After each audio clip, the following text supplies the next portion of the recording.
नमस्कार, the real Mithila में आपका स्वागत है। मधुबनी शहर के नगर थाना में मंगलवार की देर रात नगर निगम विवाह भवन में सोई हुई एक बुजुर्ग महिला सब्जी विक्रेता के ऊपर जानलेवा हमला करने का घटना सामने आया है।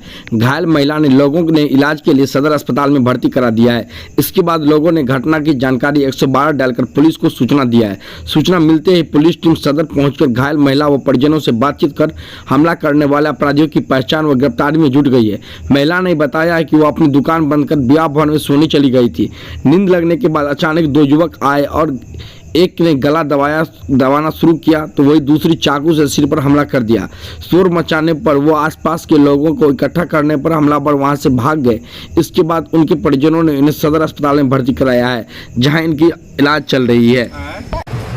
की नाम है कत घर? राम कुमारी देवी, 27 वार्ड, मंडे नगर, अरुण राय घर से अथी से जीतल, मेयर से जीतल तकरा घर में।